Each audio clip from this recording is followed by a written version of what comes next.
Hello lads and ladies, welcome to another episode of Stories from My Jeep while driving to work. Now it's been a while, about a week or so, and that is because if you saw my previous video of puppies and drones, enough said, then you know why. I was on vacation in Richmond, Virginia. Lovely town, lovely little city. Very nice, very lush, very green. A welcome change from Florida, if I may. But so the vacation was great. I had a great time. My girlfriend and I needed it. It was a good getaway, I guess you could say. The drive was long, probably 14 to 16 hours. Now we chose to drive because the plane tickets were astronomical. I guess it was a graduation weekend or something like that.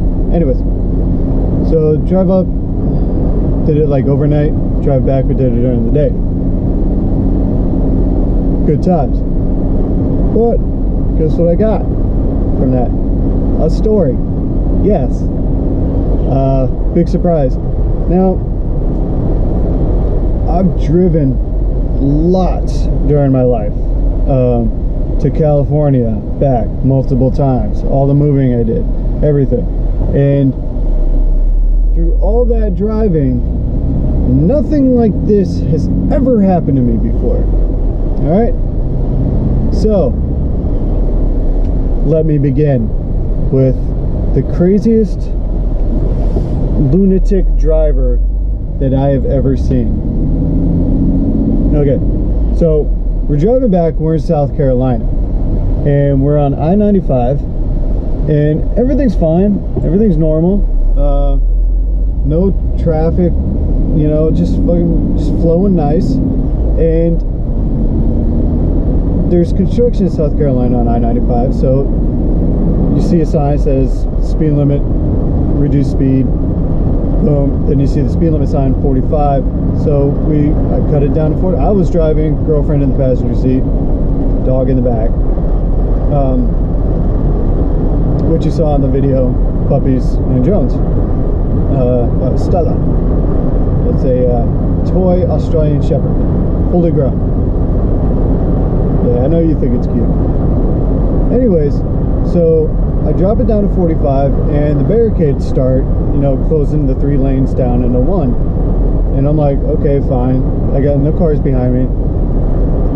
Because I'm always worried that, not worried, but I'm always mad when I'm going the speed limit and all these cars go like flying past me just to cut in front of me just to get to the same exact place that I am. Because it's traffic, dude. It's cutting down in 1 lane. You're going to get there anyways, right? So I always eye the window, the mirrors and everything just so I can gripe about it, I guess. But anyway, so barricades coming down, cut it down to 2 lanes. And then the barricades keep going, and it's cut down to like where it's going to be very snug to where it's our car and another car. And I look in the mirror, and I see this black, like Mercedes, Lexus, something of that nature, just booking it in the middle lane, right? And I'm all the way in the left lane because that's the open lane. And he's booking it like 80, 90 miles an hour. And I'm like, damn. But it had gotten to the point where the barricades were, it was like maybe like a motorcycle could fit, you know, between me and the barricade. So I'm like, okay, that's fine. I'll kick it up to 5 miles. I'll kick it up 5 miles an hour to 50, just so this guy knows that, you know, he can't get there. You know, it's not possible. So I'm like, 50, and then I stopped looking in the mirrors because I'm like, this guy can't possibly get in front of me, so I'm not worried about it anymore.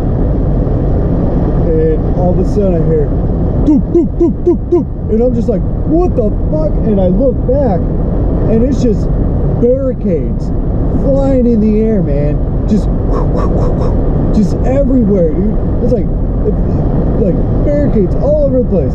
The streets ran orange and white with the blood of barricades. Bloody barricade battle. All over the I-95, right? And I'm sitting there like, oh shit. And this guy was no care. Just plowing through these barricades, right? And he got through all the barricades and he starts mowing down cones. Cones flying in the air, man. It was pandemonium, right? And he starts inching closer and closer to our car. And I'm like, oh shit, this guy, he DGAP, man. He does not give up. You know what I'm saying? So I hit the brakes and I start moving over to his shoulder just so this guy would go past us, right? And I move over and I'm slowing down and he's just like, whoo!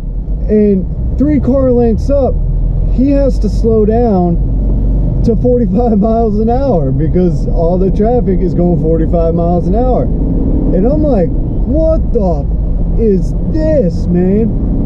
And my girlfriend's like freaking out. She's like, what the hell? She's like, who would do that?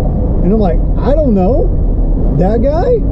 And I'm looking at it and I was like, and we were back like 3 car lengths from this guy, man. We were going like 35, 40 miles an hour because somebody that does that to their car, they don't give a man.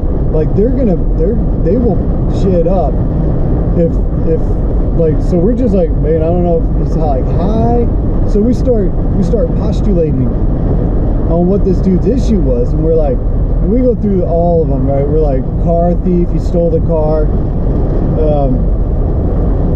he's high, you know, he's on the run from the cops, like all this stuff, or he's just you know, just doesn't give up at all, you know. So I don't know.